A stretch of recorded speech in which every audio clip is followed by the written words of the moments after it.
Buat para suami yang katanya mau nikahin pelakornya, selingkuhannya, emang dikira itu akan mampu untuk menghilangkan dampak dosa dari kemaksiatan yang sudah dia lakukan dengan mengatakan biar tidak terus-terusan terjadi dosa, biar tidak terus-terusan bermaksiat.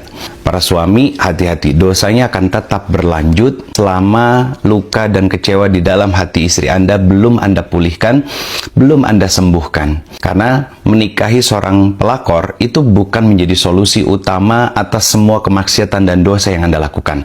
Karena solusi paling utama dalam Islam adalah bertaubat kepada Allah Subhanahu wa taala, memperbaiki diri, meminta maaf kepada Allah Subhanahu wa taala dan meminta maaf kepada orang yang sudah Anda sakiti, dan kemudian memperbaiki apa yang salah dan menyempurnakan apa yang kurang dalam kehidupan Anda.